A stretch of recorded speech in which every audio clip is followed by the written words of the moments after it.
हमारी शरणागति पुष्ट होनी चाहिए। शरणागति पुष्ट होने के लिए सबसे पहला लक्षण है दैन्यता। जो जितना झुकता है वो उतना महान होता है।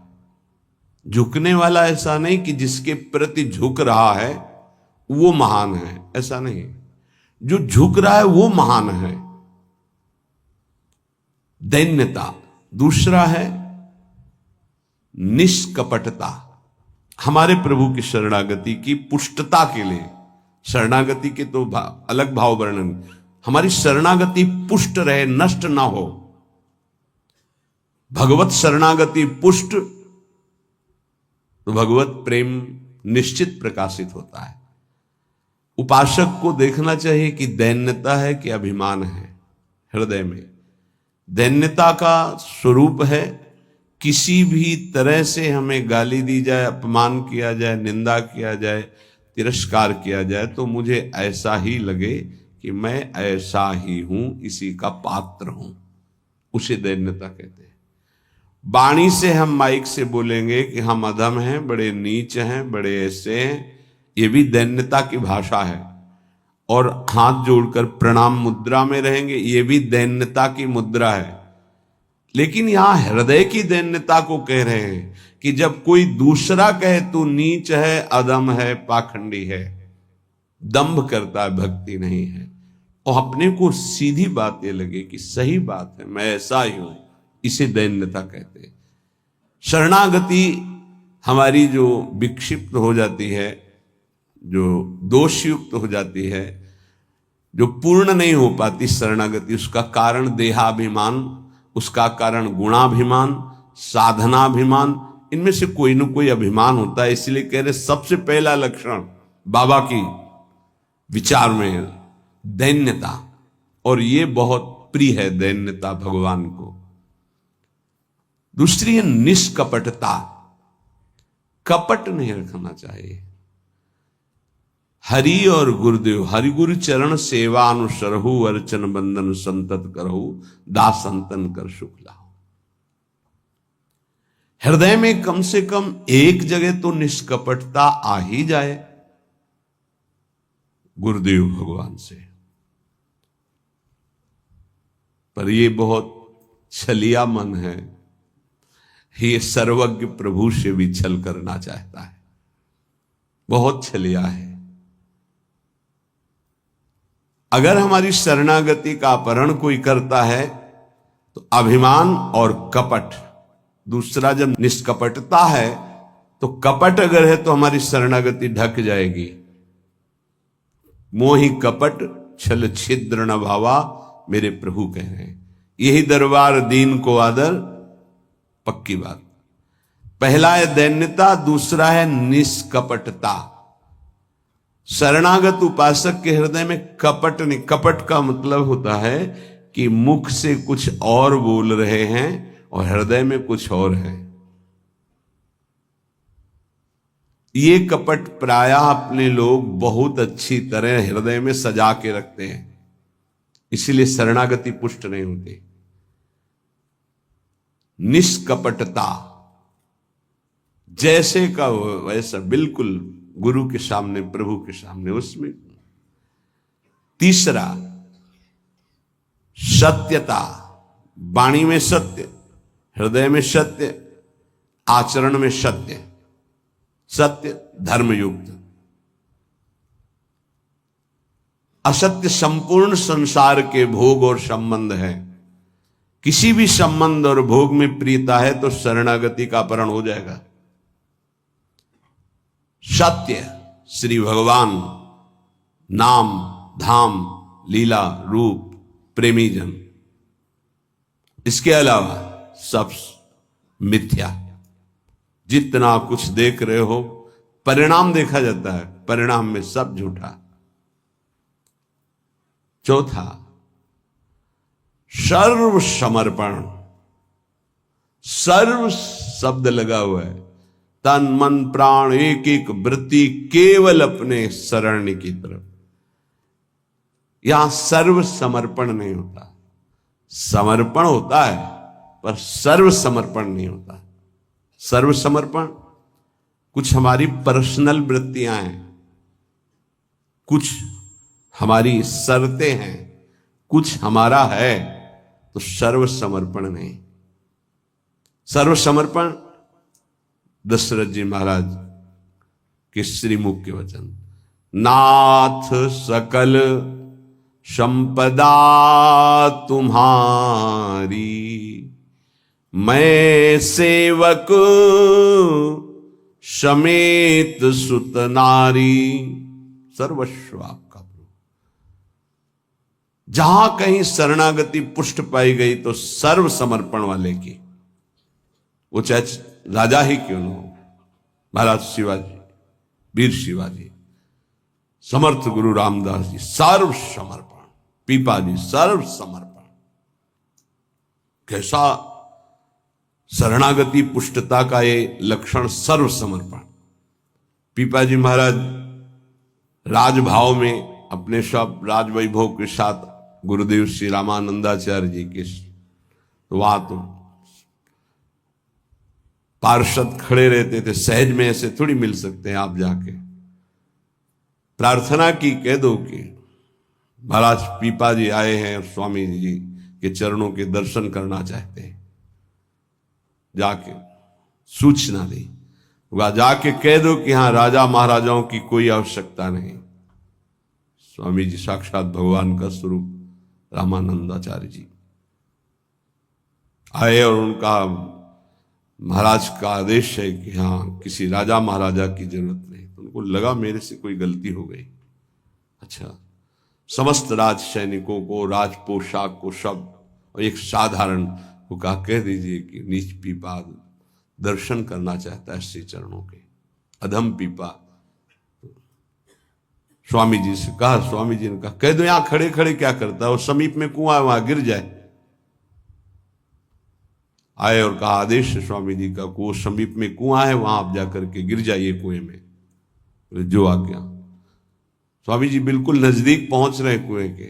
स्वामी जी बिल्कुल अब पहुंच गए हैं, अगला कदम रोक दो, रुक जाओ, वापस आ जाओ।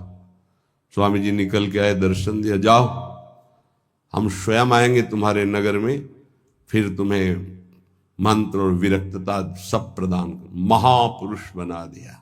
पीपा जी का पावन चरित्र है, सर्व समर्पण, प्राण समर्पित है, कुएं में गिर जाओ, मतलब तन प्राण सर्व। पहले में राज धन वैभव, बड़ा शरणागति का महामहिम स्वरूप है। ये समर्पणता तो हम दिखाते हैं, लेकिन सर्व समर्पणता नहीं। कुछ अपना है, कुछ आपकी बात मान लेते हैं, इसीलिए वो खिचड़ी बनी रहती, शरणागति नहीं हो पाती। जब उपासक के हृदय में अपना अस्तित्व रहता है तो उसको भक्ति नौटंकी नाटक नजर आती है। अपनी वासना की पूर्ति, अपनी इच्छा की पूर्ति के लिए वो भगवान की उपासना को नाटक समझने लगता है। अगर अपनी वासना, अपनी इच्छा, इसका त्याग कर दिया जाए तो भक्ति का परिचय मिलता है।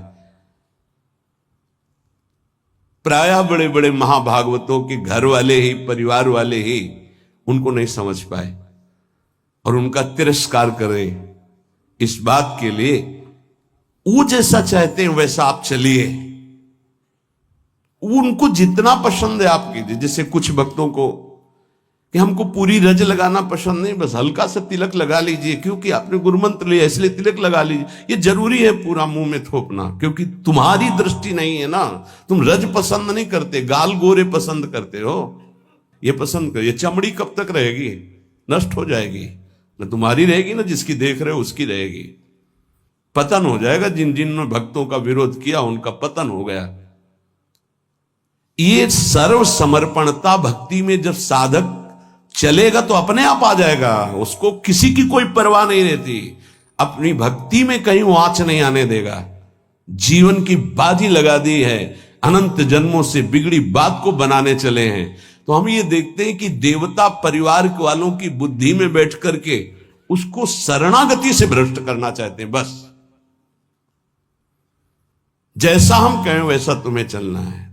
अब भी तुम अपना अधिकार रखते हो, भगवान की कृपा मनाओ कि अभी तुमको कुछ मान रहे हैं इसलिए सुन रहे हैं वो भक्तजन, और ना माने केवल प्रभु को माने तो रत्नावती जी ने मूड मुड़ा लिया और खिलाफत में बैठ गई उनकी आज्ञा के खिलाफ। राजन आज से त्यागती हूं, इस महल में प्रवेश नहीं करूंगी, केवल श्री भगवान का आश्रय लेकर संतों के बीच में रहूंगी। जो बिगाड़ना है बिगाड़ लीजिए। आखिरकार साष्टांग दंडवत और चरणों में गिरना पड़ा पूरे चरित्र के बाद। तो बहादुरी तो तुम्हारी इसी बात की है कि अपने प्रभु के चरणारविंद में आपने अपने अपनापन का दान कर दिया। अब प्रश्न नहीं खड़ा होता, तुम साधना का स्वरूप क्या जानते हो? अरे चित्त प्रभु में लगा है, पूरा दिन हो गया उठे ही नहीं आसन से। भगवदाकार वृत्ति है आसपास सब।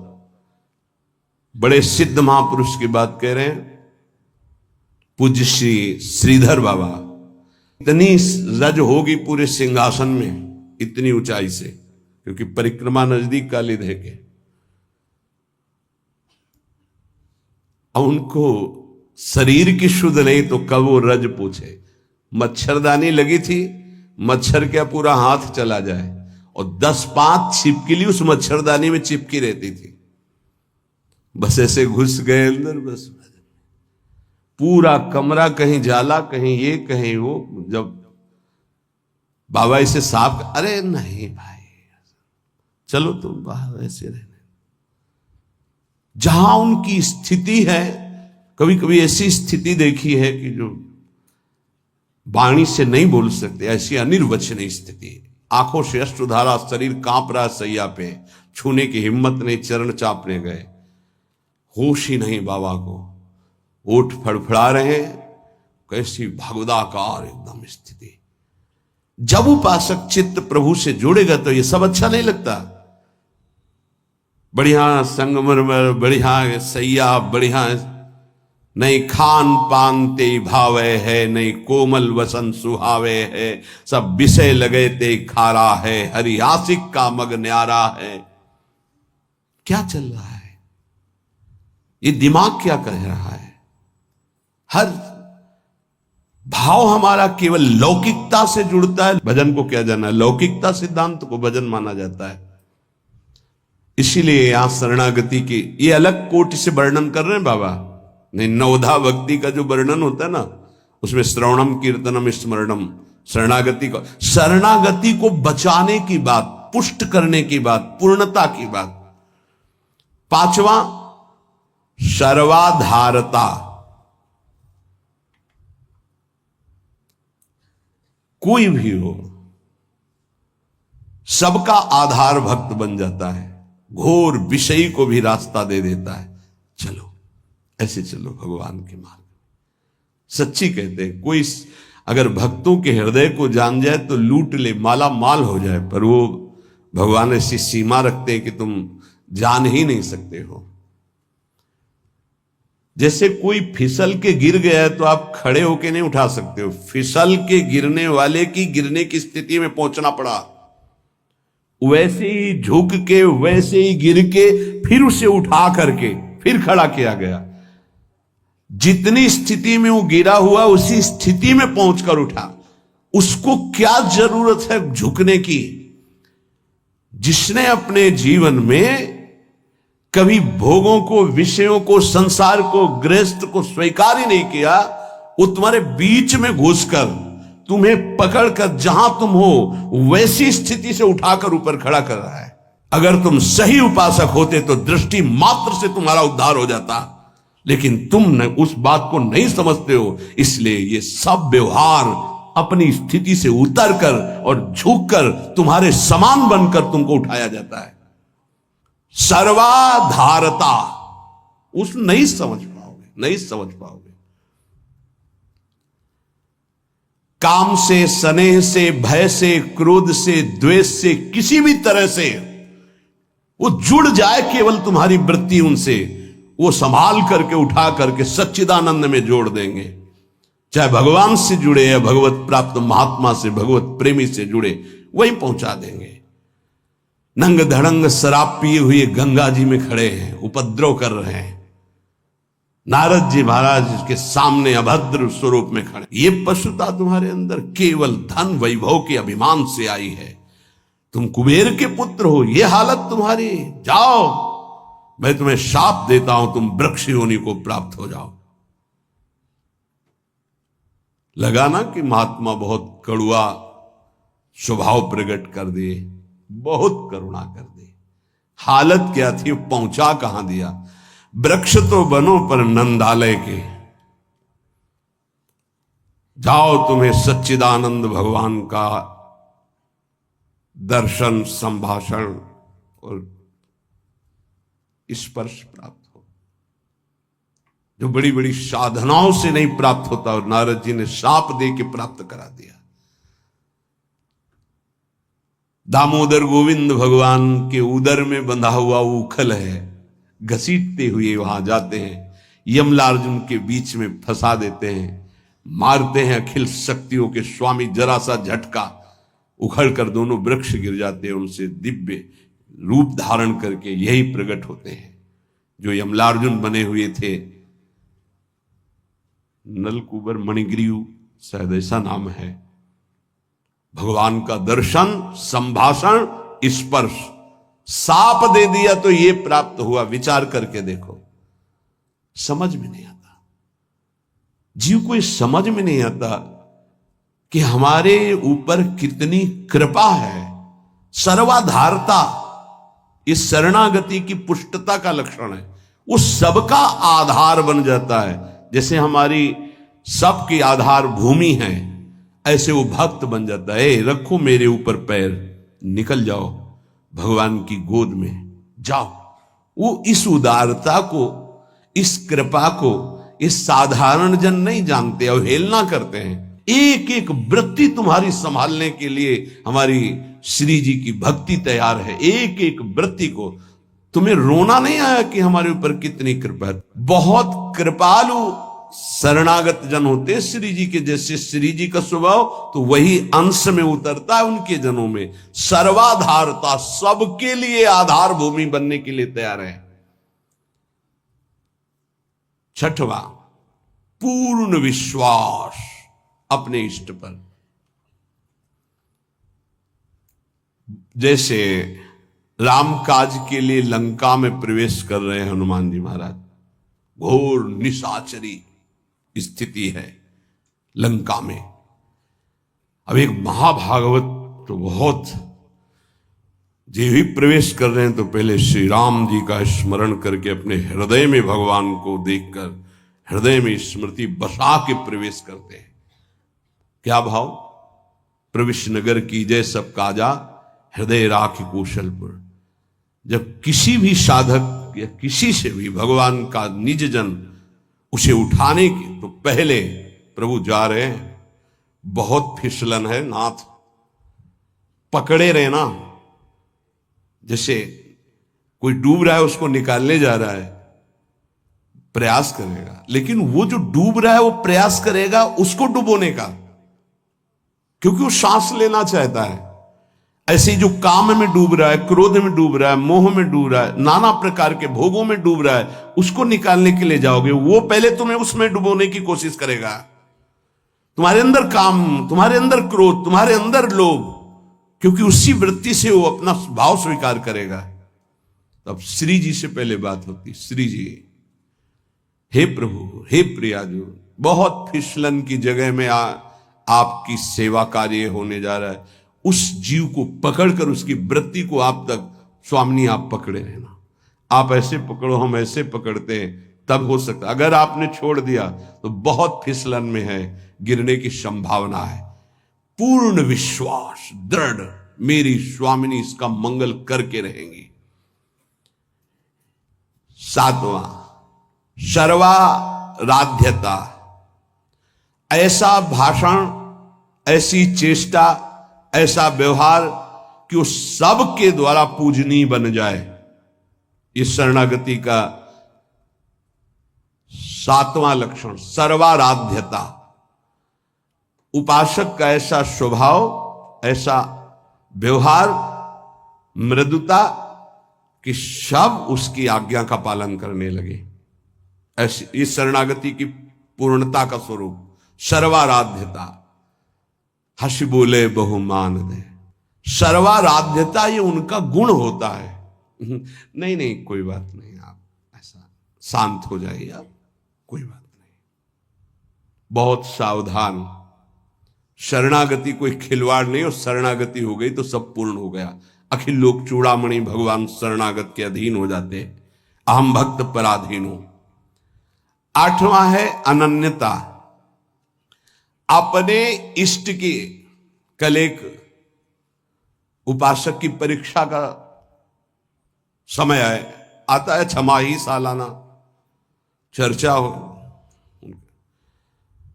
उसका शब्द था कि शरीर छोड़ना मेरे लिए सहज है, लेकिन उपासना के विषय में एक भी शब्द में किसी से भी, चाहे वो रिश्ता हो, संबंध हो, स्वीकार नहीं कर सकते। बहुत देखा, बहुत सुना, बहुत सब। अब उपासना के विषय में अगर मेरी उपासना में कोई बाधा पड़ेगी तो मैं सब कुछ छोड़ सकता हूं। शरीर छोड़ना मेरे लिए सहज, उपासना नहीं।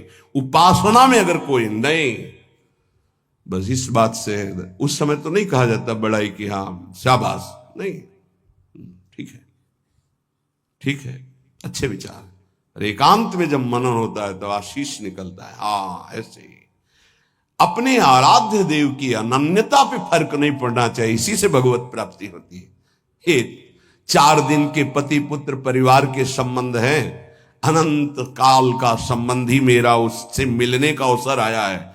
अब ये सब माने हुए नहीं, जो है उनके लिए है। प्रभु मेरे प्रीतम, मेरे पति, मेरे प्राणनाथ, मेरे जीवन, ये माने हुए हैं। 30 वर्ष पहले तुम जानते भी नहीं थे कि कौन है जिनको तुम पति पुत्र परिवार प्रीतम क्या क्या भाव, और 30 वर्ष बहुत बहुत प्लस और जोड़ लीजिए, इसके बाद खाक में मिल जाएगा तुम्हारा तन और उनका भी तन। ना वो संबंध रहेगा, ना वो परिचय रहेगा। संबंध भी नहीं रहेगा, परिचय भी नहीं रहेगा। तो परिचय जिससे बनाने आए हैं, अब ये जन्म केवल उनके लिए। ऐसा नहीं है कि कोई भक्ति में चले तो रसगुल्ला और रबड़ी यही खाते भक्ति होती, वो एक अलग भक्ति होती है। जैसे आपकी साधना बढ़ेगी तो आपके साथ विरोध शुरू होगा, और अगर विरोध में वही स्थिति रही, एक रस अनन्यता, तो आपकी सिद्धि नहीं। तो क्या बिगाड़ा था देवर विक्रम का? पूरे जीवन भर वो विरोध। क्या बिगाड़ा था नरसिंह मेहता जी ने अपनी भाभी का? जीवन भर भारी विरोध। क्या बिगाड़ा था विभीषण जी ने रावण का? भला ही तो कह सभा में लात मार के भगा दिया। क्या बिगाड़ा था विदुर जी ने धृतराष्ट्र और दुर्योधन का? गांव के बाहर एक अकिंचन की तरह कुटिया बना के नहीं पाना दे। ये बहुत सूक्ष्म विषय। अपने इष्ट की अनन्यता में कोई फर्क जीवन में नहीं आना चाहिए, चाहे जैसी परिस्थिति आ जाए। इष्ट और गुरु संबंध में कोई फर्क नहीं पड़ना चाहिए। बहुत संबंध देखे, हर संबंध का निर्वाह उतना ही करेंगे जितना इष्ट और गुरु के संबंध में बाधा नहीं पड़ेगी। इष्ट और गुरु के संबंध में बाधा पड़ जाए, ऐसे हर संबंध में आग लग जाए।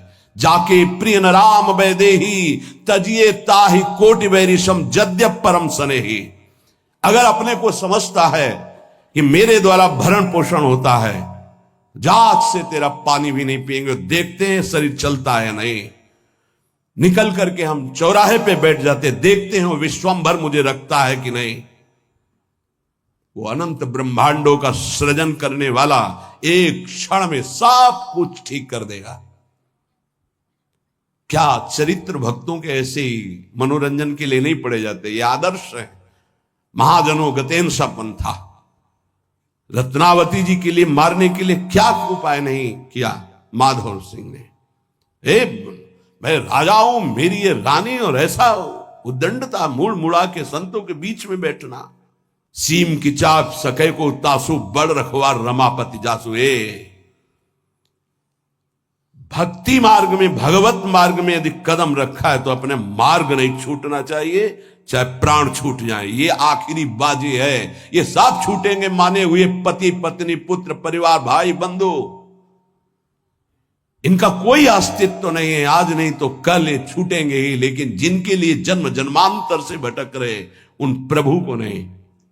अगर तुम्हारी समझ में आ रही हो तो बात पकड़ लो। तजो पिता प्रहलाद विभीषण बंधु भरत महतारी गुरुबल तजो कंत ब्रज बनितन भे मुद मंगलकारी। स्वयं मंगल नहीं, सबका मंगल करने वाले वो महापुरुष बन गए जिन्होंने भगवान के आश्रय में मेरे कारण मेरे प्रभु श्री राम को 14 वर्ष का वनवास, मेरे को राजगद्दी, जा पापिनी आज से तेरा कभी मुख नहीं देखूंगा और कभी मां नहीं कहूंगा, भरत जी ने कहा। साष्टांग दंडवत पिताश्री कह के प्रहलाद जी बात करते थे हिरण्यकश्यप से। जिस समय भगवान के मार्ग का विरोध किया तो कहा जा आज के बाद कभी पिता नहीं, दैत्यराज, ऐसे संबोधन। 5 वर्ष का बालक। कहीं भक्ति में प्रभु के संबंध में कोई भी संबंध बाधा पहुंचावे तो भगवत संबंध नहीं छोड़। जहां तक हमारी भक्ति की पुष्टता है वहां तक हम निर्वाह कर सकते हैं। अगर हमारी भक्ति के नष्ट होने का विषय आता है तो तजिए ताहि कोटि वैरिशम यद्यप परम स्नेही। अगर निष्ठा पकड़ पाओगे तो पार हो जाओगे, नहीं अपने और परिवारजनों के और सगे संबंधियों के हृदय में ही दैवी माया प्रेरणा करती है कि आप इसके मार्ग को रोकिए और भ्रष्ट कीजिए। हमारी बात को पकड़ लेना। जाके प्रिय न राम वैदेही तजिए ताहि कोटि वैरिशम यद्यप परम स्नेही। हम उतनी अनुकूलता आपको देने के लिए तैयार हैं जितने से हमारी भक्ति सुरक्षित है। और हमारी भक्ति में बाधा पड़ेगी तो हम अपने शरीर को भी बर्दाश्त नहीं करेंगे। फिर आपकी बात क्या है? ये उपासक के हृदय में होना चाहिए। ये अगर आराध्य देव की निष्ठा में ये बात नहीं तो फिर क्या बात है? फिर है ही क्या बात है? फिर तो वास्तविक नाटक हो गया, जीवन नाटक हो गया। आप समझ नहीं सकते तुम क्या शरणागत होते हो, वो शरण तुम्हारे लिए समर्पित हो जाता है, तुम समझ ही नहीं पाते हो। बड़ा विचित्र खेल है। इसीलिए प्राय इस झंझट में नहीं फंसते। अपनी मस्ती में रहने के लिए इस झंझट में नहीं फंसते। गुरु चेला और समाज कल्याण और उद्धार, जाओ तुम अपने प्रवाह में बहो, हम अपनी मस्ती में। सुने न काहू की कही कहे ना अपनी बात, पर जब सेवा मिलती तब हम आपसे प्रार्थना करते हैं। जब तक भगवत साक्षात्कार स्वयं का ना हो जाए तब तक कभी किसी को शिष्य न बनाए। ये नियम ले ले, ये गांठ बांध ले। नहीं तुम गुरु बनोगे कि तुम उसके चेला बनोगे, फाइनल में कुछ पता नहीं है। पक्का जानते हो संतों को जो पीड़ा होती है किसकी होती है? ये प्रसाद मिलता है, इनको क्या पता? यही प्रसाद। अगर आपको प्रमाण मानकर किसी ने प्रश्न किया और आपने उत्तर दिया और उसमें कोई गलती है तो उसका नर्क आपको भोगना पड़ेगा, दंड आपको भोगना पड़े। आपने कह दिया जाओ सब कुछ माफ, वो पूरा हिसाब आपके ऊपर लागू होगा। ये कोई खिलवाड़ समझते हो? उत्तर दे देना कोई खिलवाड़? बातें बनाना उत्तर नहीं होता। महाराज आज तक जो कोई बात नहीं, तुम छोड़ो, राधा राधा जपो, आगे बढ़ो, वो हम देख लेंगे। ऐसे आया कैसे? जैसे महाप्रभु चैतन्य देव ऐसे करके गंगा जल में खड़े करके पाप ले रहे हैं, तो उन्हीं के चरण आश्रित हैं भक्तजन, उसी प्रेमावतार, उसी भगवत स्वरूपों के।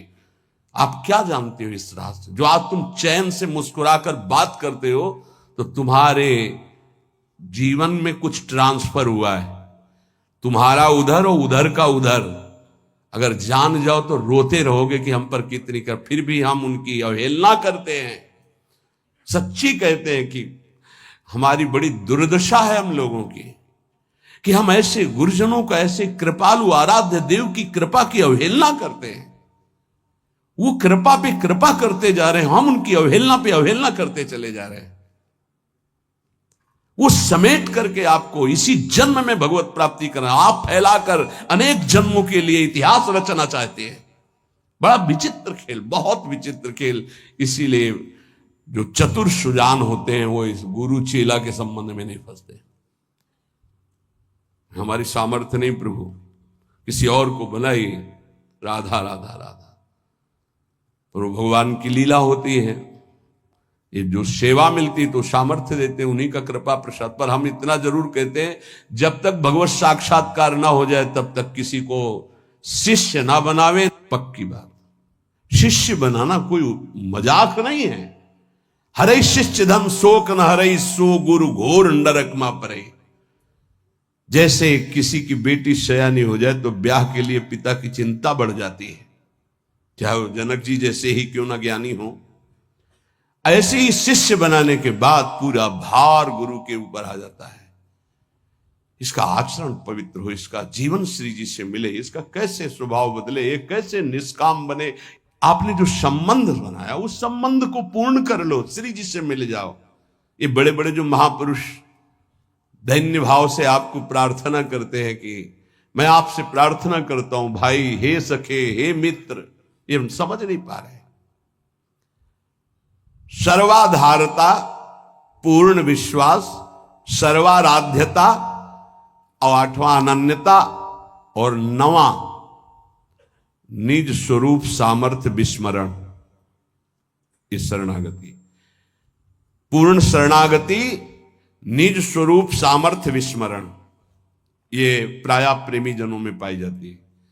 अपार सामर्थ्य है लेकिन एक साधारण आदमी उनको अपमानित करके चला जाता है, कभी दंड विधान नहीं करते। करत जे अनुसैन निंदक तिनहु पे अनुग्रह कियो। निज स्वरूप विस्मरण, आराध्य देव में इतनी तन्मयता कि मैं आराध्य देव का चिंतन कर रहा हूं ये भी भूल गए। ब्रह्म नहीं, माया नहीं, नहीं जीव नहीं काल, अपनी ही सुदिना रही एक रहे। ये नई बात बाबा से मिली है, जो 9 शरणागति के स्वरूप, जिसे 9 शास्त्र में जब पढ़ो तो श्रवणम कीर्तनम स्मरणम विष्णुपाद सेवनम अर्चनम बंदनम दास्यम सख्य आत्मनिवेदनम, पर पूज्य पाद उड़िया बाबा जी ने पहला दैन्यता, दूसरा निष्कपटता, तीसरा सत्यता, चौथा सर्वसमर्पण, 5वां सर्वाधारता, 6वां पूर्ण विश्वास, 7वां सर्वाराध्यता, 8वां अनन्यता, 9वां निज बल निज स्वरूप विस्मरण। निज बल निज स्वरूप विस्मरण, कोई तपस्या का बल, साधना का बल, इसका स्मरण नहीं, अपनी विस्मृति नहीं। एक रहे हो नंदलाल, अपनी ही उस सुदिना रही हो, एक रहे हो नंदलाल। ये जो 9 शरणागति की वार्ता हुई।